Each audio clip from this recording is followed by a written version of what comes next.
Good morning.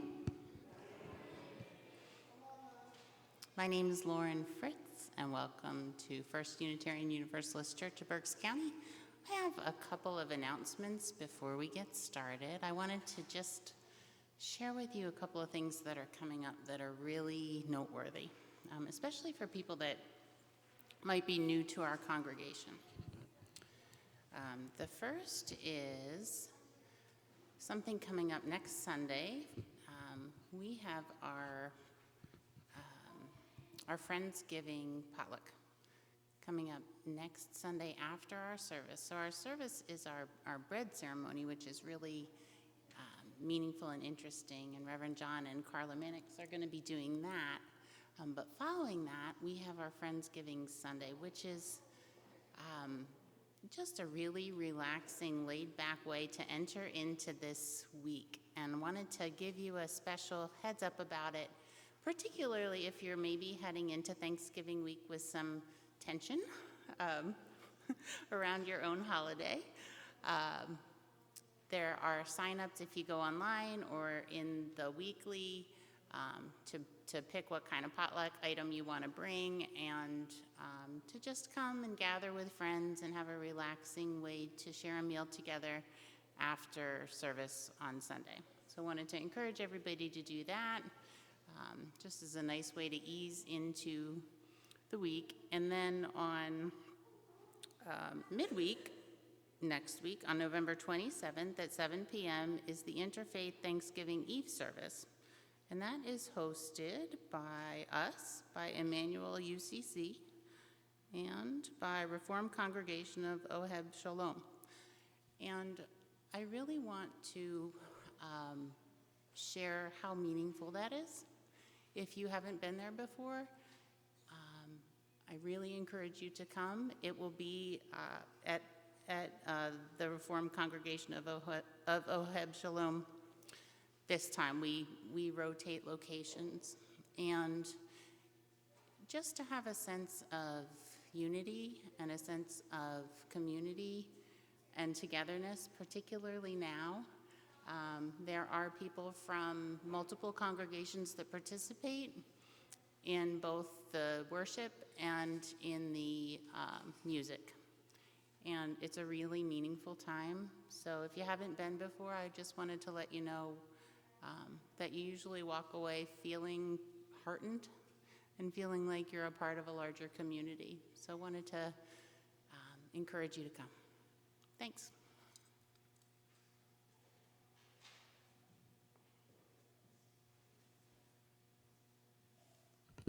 Good morning. Welcome to the First Unitarian Universalist Church of Berks County. I am the Reverend John Cullinan. I use he, him pronouns, and I am your minister here in this congregation. Whoever you are, whomever you love, wherever you are at this moment, here in the sanctuary or watching from home, wherever you are on your life's journey, you are welcome to be a part of this community. I want to extend a special welcome to visitors and first-time guests we have among us this morning. I would like to invite you to join us for our fellowship time in the Gerber Room here off to the side. I would love to meet you, introduce myself, answer any questions you might have about our community here, and then stick around because we've got a little bit of a lunch going on with the Stewardship Committee, so have lunch with us while you're at it. Why not? Those joining online, please take a moment to write your name in the chat box and let us know where you are zooming in from this morning. You'll find our web address in the chat box along with a link to our order of service for this morning.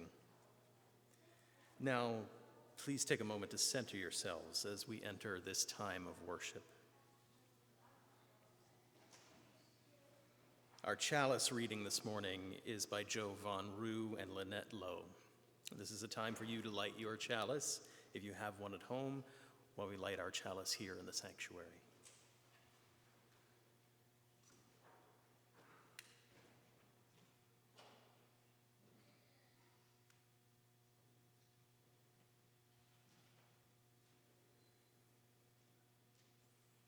Welcome to this space, this sanctuary of peace where we come to not only create our best selves, but to also do the work of creating a beloved community.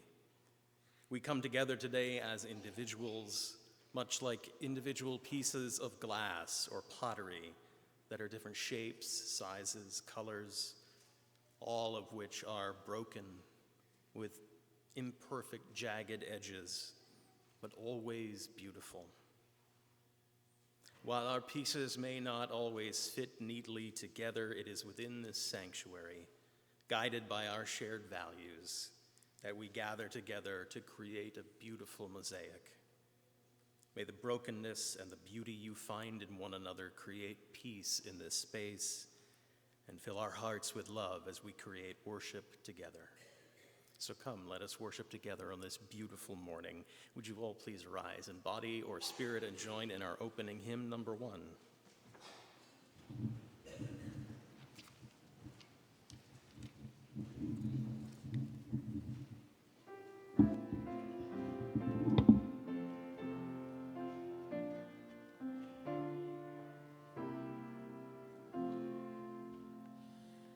May nothing evil cross this door, and may your fortune never pry about these windows. May the roar and rain go by.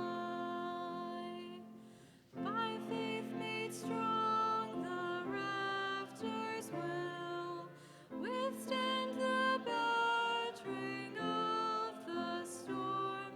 This hearth, though all the worlds grow chill, will keep you warm.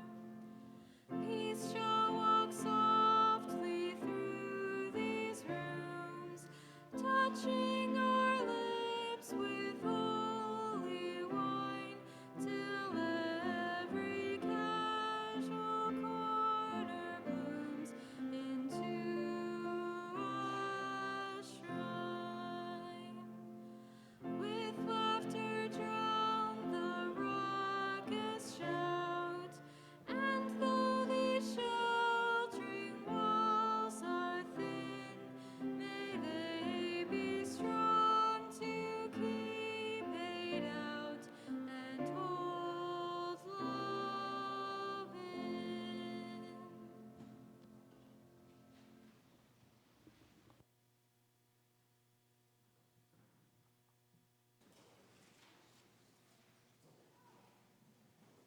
Our story this morning comes to us from Lynn Gardner, Sustaining the Tree of Life. The tree stood in the middle of the village.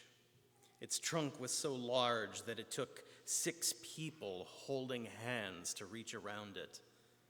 The roots were strong and wide, and its branches spread out over the village square, offering shelter from the rain or shade from the summer sun. Its fruit was juicy, sweet, and plentiful. The people of the village loved the tree. Children played beneath it and climbed its lowest branches. Young people knew if you whispered your dreams to the tree, they were more likely to come true. People who proclaimed their love or friendship for one another beneath its branches found their relationships to be nourishing. And elders who discovered that their sweetest memories could be counted on when they were near the great tree. The tree had been witness to so much, and when the breezes blew through the leaves, one could hear echoes of generations, laughter, conversations, dreams, prayers, and songs. Animals loved the tree too. Rabbits lived in burrows under the roots, squirrels and monkeys lived in the branches, and bats and birds flew in to eat the abundant fruit. The tree seemed to buzz with life.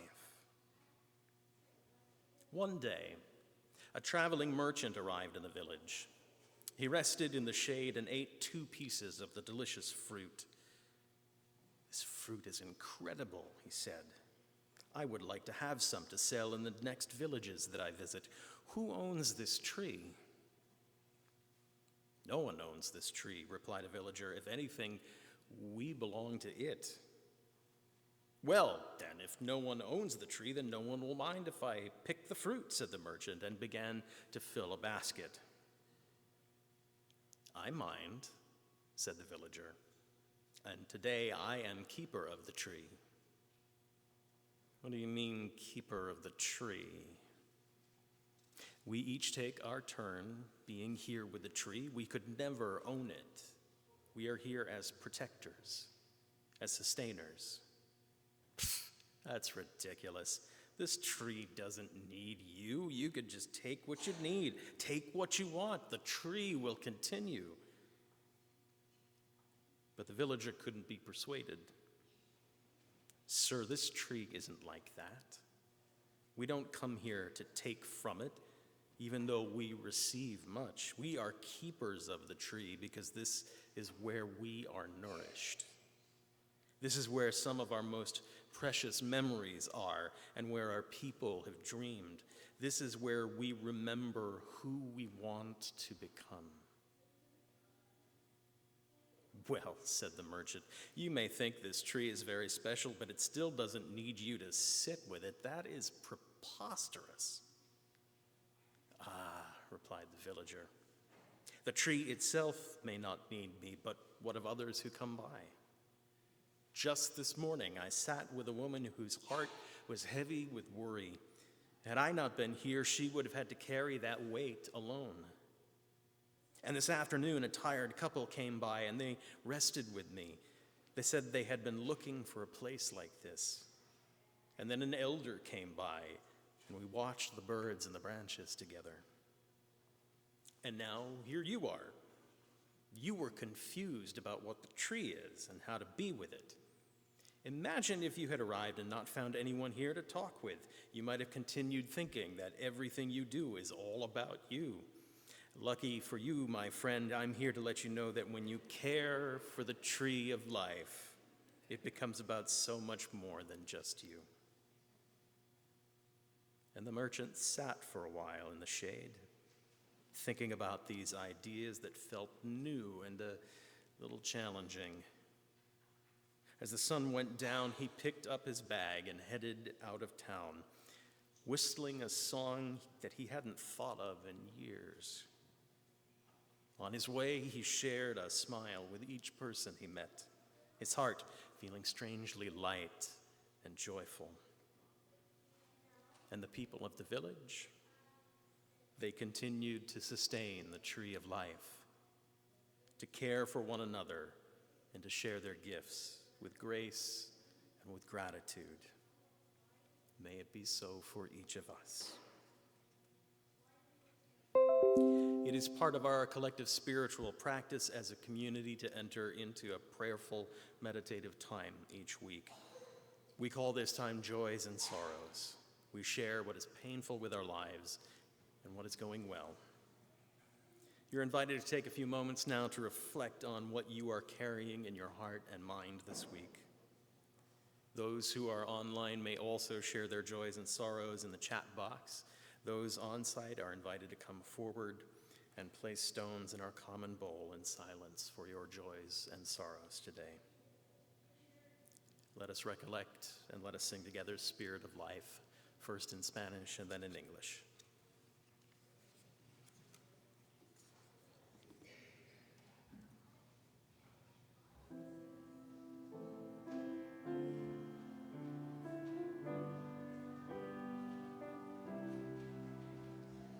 Fuente de amor, ven hacia mí, y al corazón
for all our joys and all our sorrows, whether we share them with each other or we hold them close and quiet in our hearts.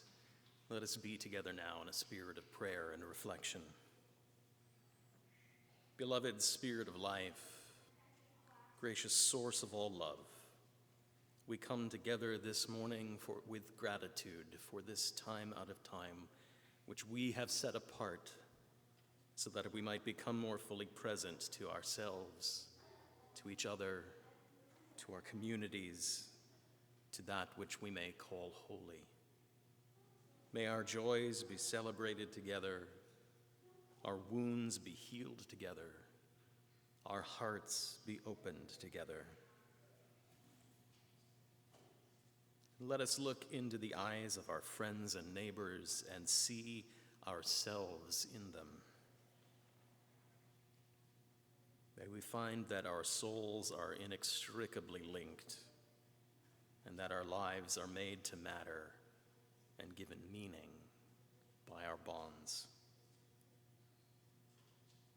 In a season of dwindling light, let us tend to the fire in one another's souls, so that this gathering of free minds and hearts might become the beacon to the world it wishes to be.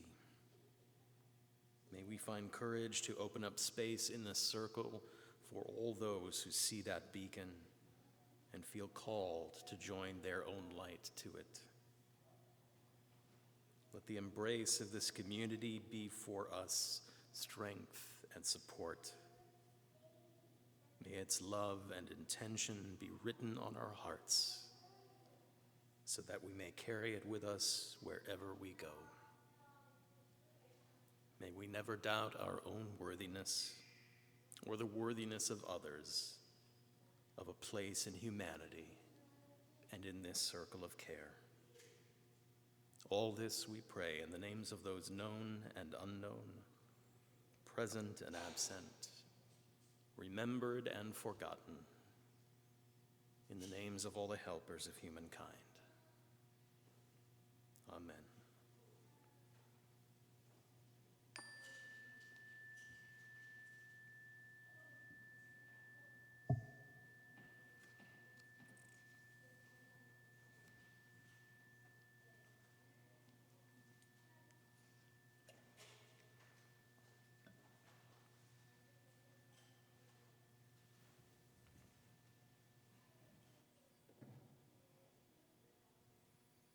So back in August, when I started mapping out my sermon schedule for the rest of 2024, I imagined that today I was going to be preaching within a completely different scenario from the one that we find ourselves in right now. The theme for this month in our Soul Matters package is the practice of repair. And boy, do we need a lot of repair with one another right now, but my intent had been to talk about the twin tools of grace and humility that are needed for the long-term healing it takes to repair some of the breaches amongst us.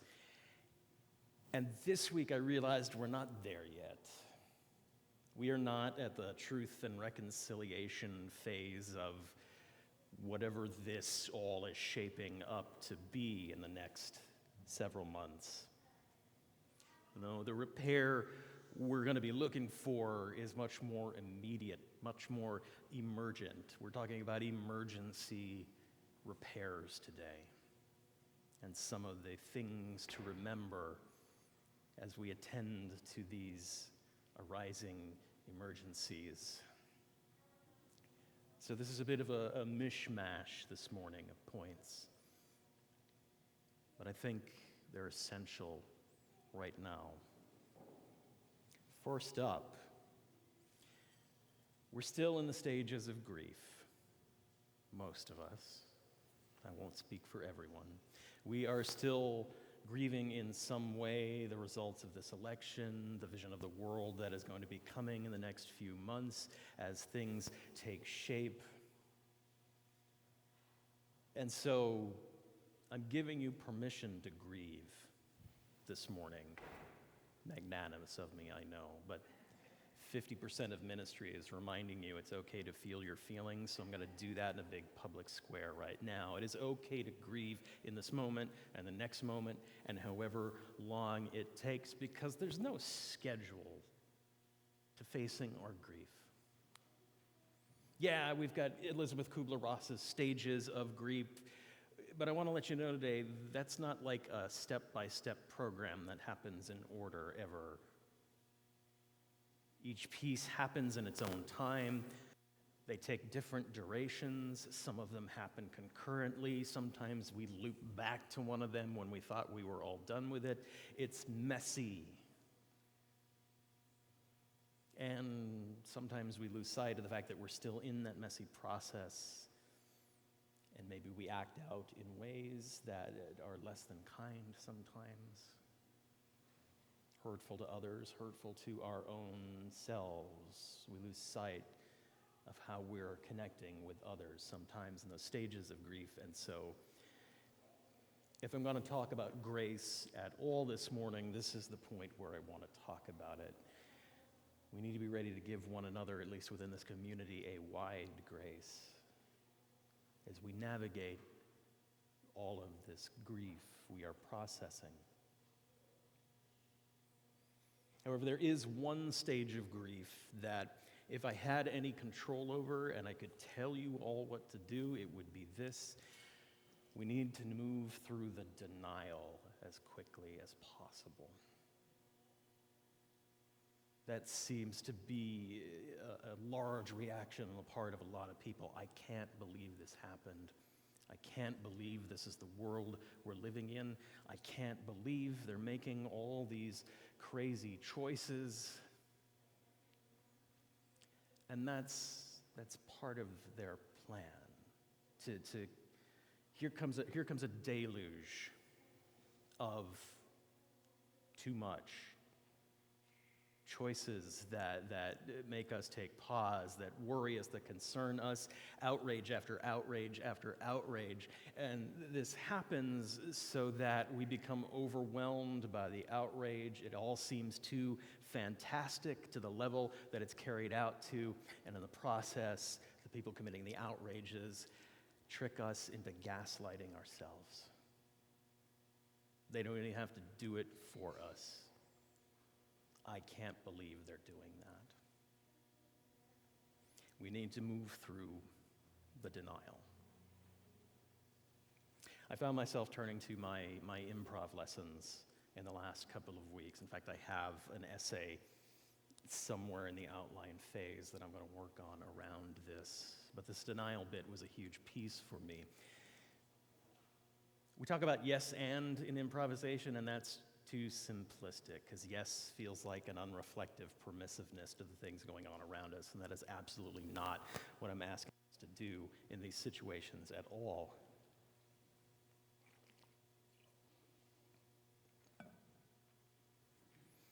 Instead, when we're making scenes together, we're creating the reality that the scene is happening in, and when we say yes, we are affirming that yes, this is the reality we have created together.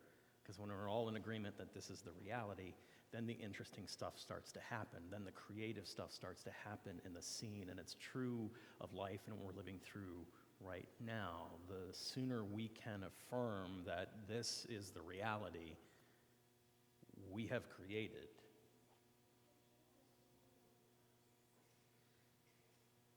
the sooner we get to working creatively on the solutions. If we can't affirm the reality that is on hand, if we stay in that moment of denial, then we sideline ourselves from the work of repair and the work of care and the work of loving community. If we sideline ourselves, we can't get creative in the ways we are approaching the world around us that are going to be necessary. And we need that creative energy. We need those creative gifts that all of you possess in some way or another.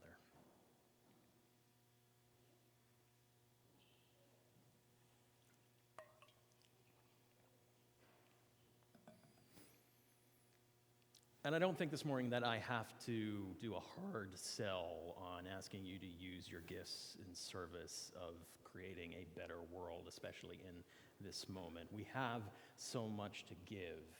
But again, there's a deluge of problems coming our way and outrages coming our way. And so one thing we have to learn to do is to triage the moment. We can only do so much. We are unfortunately very finite and fallible beings. And so we need to be ready to ask ourselves what needs our immediate attention here in our immediate circle? Who is in the most immediate danger?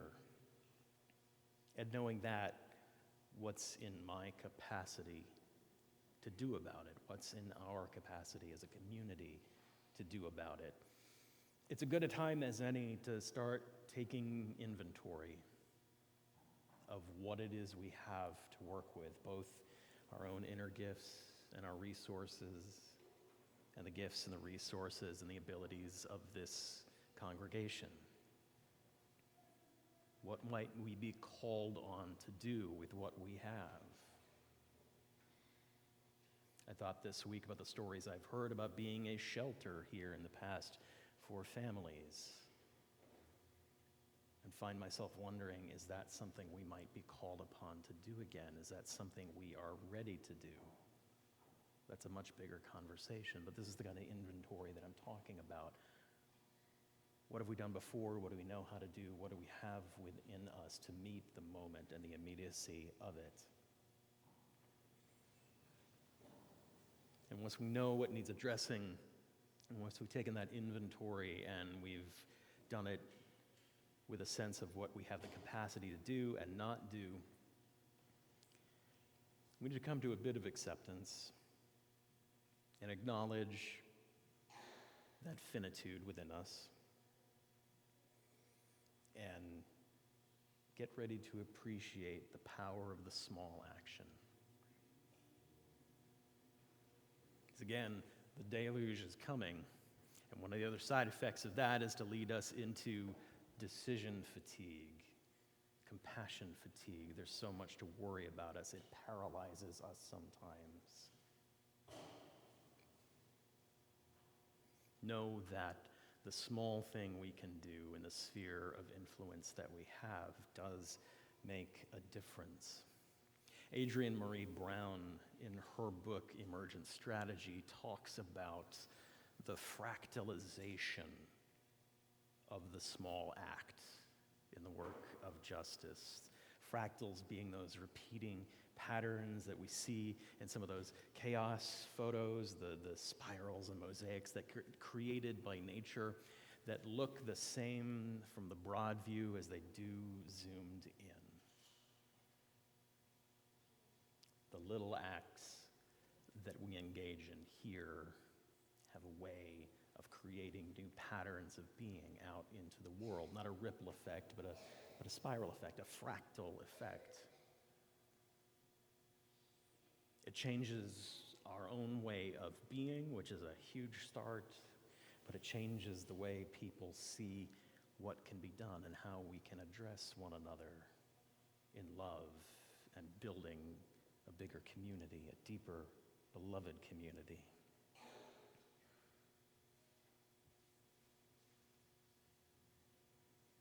And so, too, remember that we are in a community. We are in this congregational community. We're on the same team here. And a team on a team, we have each other's backs. Nobody is on the hook to solve this whole thing by themselves. Nobody can put this puzzle together on their own. We each have our capacity. We each have our gifts. Those gifts don't always meet the moment we are trying to address right now, but somebody else may have it, and we support them as they do it.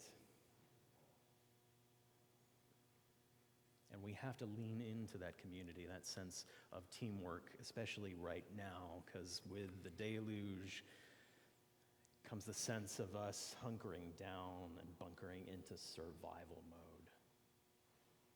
which is something we're really great at as human beings. We are good at figuring out how to survive in the worst conditions, which is a great capacity to have, and also it tends to force us into a sense of isolation sometimes. I'm trying to survive, which cuts me off from community. Brown, again, in her book, says we tend to slip into isolation when we are in survival mode. We tend to slip into isolation the same way that we slip out of the womb, she says, messy and bloody and very surprised to find that we're alone. We need to lean in to that community and that team that we are on together. Because in these times, more than anything else, we have to remember, you are not alone. We are not alone. If there's any one message I think the church should be putting out into the world that can attract more people to join the team, to become part of the community, it is this: you are not alone.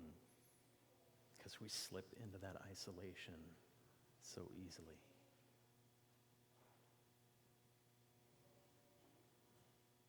This election was not a landslide. Half of the country professes to share the same values that we profess here inside these walls. We are not alone. In fact, some people are already getting ready to do the work. Some people have been doing the work of resistance and repair all along the whole time. So here's the other good news about not having to solve the puzzle by ourselves. We don't have to reinvent what's already there.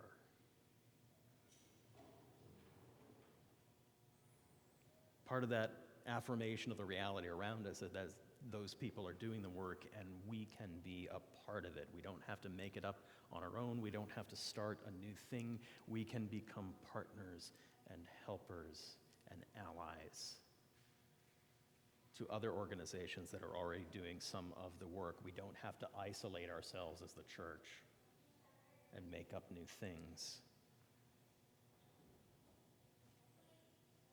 Which means we approach the work of resistance with humility. There it is. I came back to it after all.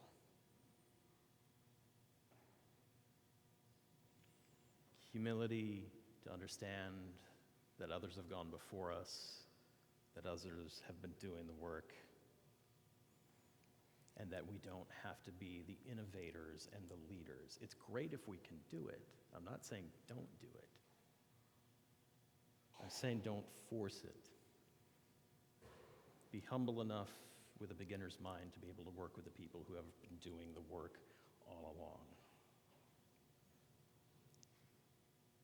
Have the courage to follow sometimes,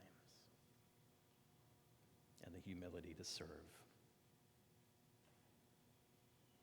Which in the end brings me to this. What we need more than anything, what will help us lean into that community in these times, what will help to make it explicit and give us that sense of teamwork, is covenant. We need to lean into covenant. We need to make an outward expression of our inward hopes for the community that we are professing to build together. We need to take all of the implied promises we make to one another and the world and make them explicit and make them public. Announce our intentions to the world, the work of repair we are looking to do, the work of beloved community we are looking to do, the work of service we are looking to do, the work of justice we are looking to do. Because in the end, those are the tools that will help us best to address the emergency at hand. May it be so.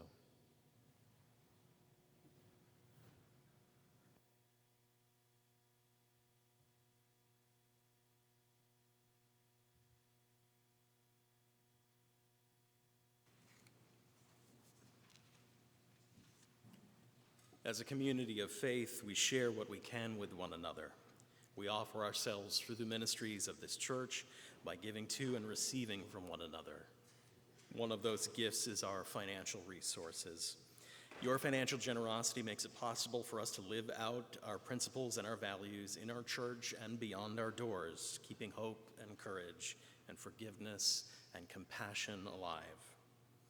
You may make a contribution online today through our giving app, or you may place cash or check in the baskets that are about to come by you here. The offering will now be accepted with gratitude. May what you give bring you joy and into deeper relationship with this community.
Friends, please rise once more in body or spirit and join in our closing hymn number 108.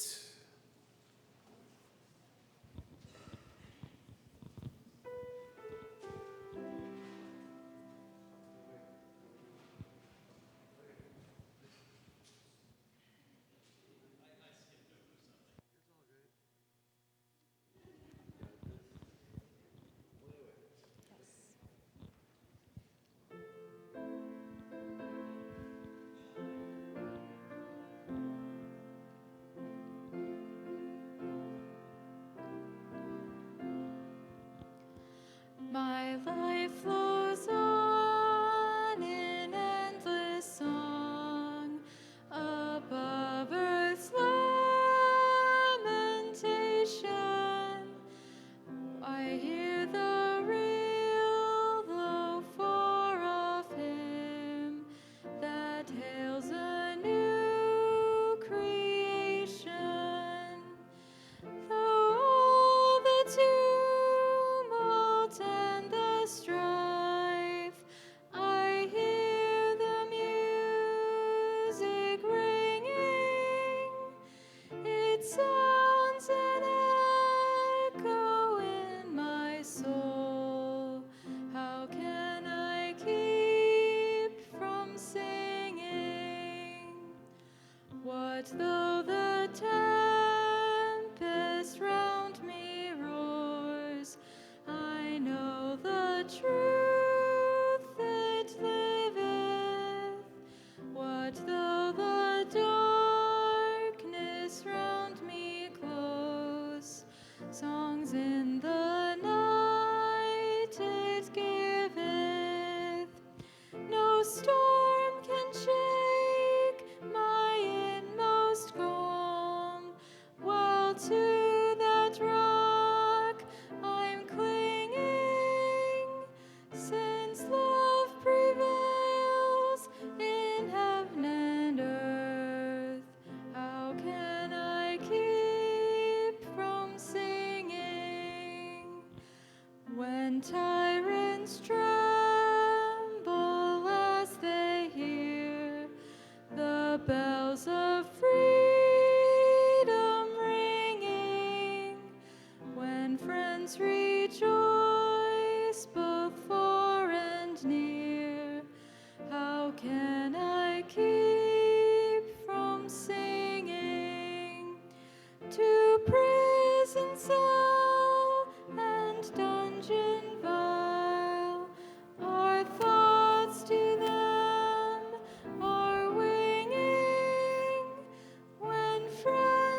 Friends, may life bless us and keep us. May the light of life shine upon us and out from within us and be gracious to us and bring us peace. For this is the day. This is the one wild and precious life we have been given.